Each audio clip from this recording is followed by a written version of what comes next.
NAV EC Security works together with NAV license permissions to create a permission set that actually is giving the maximum access without giving more than you actually should in certain cases.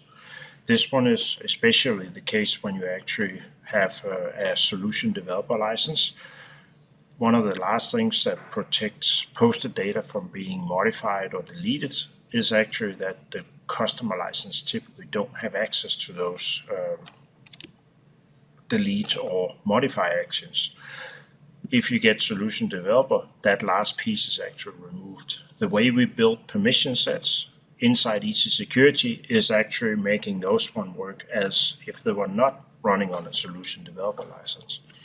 The other thing, there's several things inside EC Security will allow you to review the license, and you can also, based on the actual license you're running on, update the calculations in a proper way. So if an ISV use protected tables, you can also take that into account. I'm inside EC Security in here, and I'm going to take a look at one of the permission sets in here. One of the one that is delivered with EC Security is one that allow you to actually post a purchase invoice, for example, down here. It is based on a recording, and if we go look at that recording and look at the permissions in here, we will be able to see that in the purchase receipt header, there's an insert, there's a similar one in the receipt line, and there's for the invoice and invoice header. And this one is a direct insert. There's nothing less we can calculate when actually reading what's happening against the database in here. Knowing what's inside the license and also what is inside the code actually, because that's the other thing that makes this all work together in here. It is making it possible to actually post this one in here. So if we look at the license first, what is the impact on this one? If I go and view this permission set, I will go take a look at this table in here. And I will see I actually only have indirects.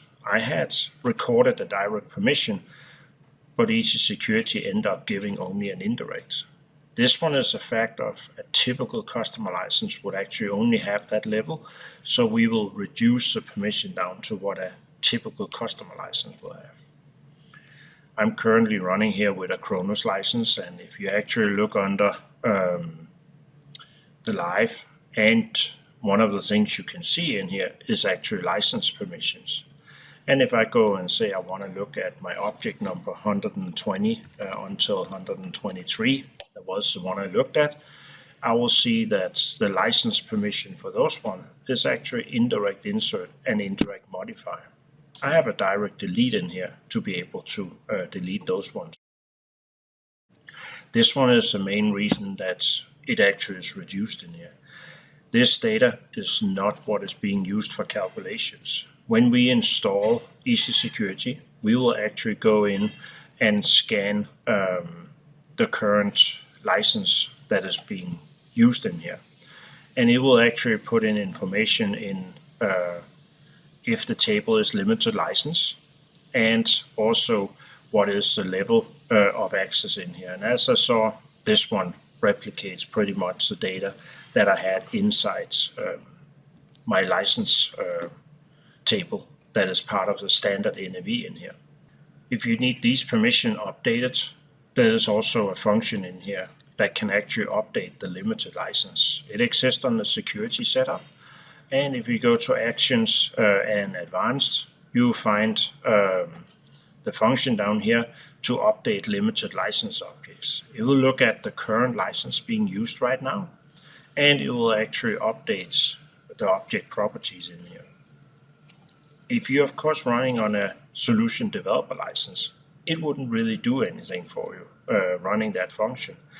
But there is a function in here that if you go here and add this one, you can add the default limited license. This one is great if you run on a partner developer license, for example, or also if you have a solution developer license as a customer. So in that case, it will actually insert those ones and Again, that was actually how I created this data, so it wouldn't really make any difference in here. But the limited license ability to reduce the permission is really an important part of how we can build security, even for a customer that have bought the last piece of development inside NAV that really restricts this one. Going to take a look at how this one actually works in here. Because when I have a reduced permission to indirect insert, I can't really do it. If I go in and run the table, I won't be able to insert it. I need the other half of my indirect permission. That is actually coming out of the code in NAV. So if I go to the designer, and I will go in and look at code units, and I will see down here on my code unit 90, that is the one that post-purchase documents. To get in there, I'll have to switch to a license. I can design that one. And if I go view the properties, one of the properties up here is permissions. And I will see in here there is insert, modify, and delete in here. This one is not a full permission either. It's kind of another half permission. So the user can have indirect, because that's the highest the license will allow. This one will give you the other half. And going through the proper process written in the code correctly would actually be able to show that one in here. I needed to switch license to go see this information, but it's actually one of the things that we will do during the source code analysis scan inside EC Security. So if you go into look at the details and you look at relations, one of the types out here is actually one that is about permissions. So if I wanted to see the places in the system where I had permissions and where my relation out here would actually be my table data,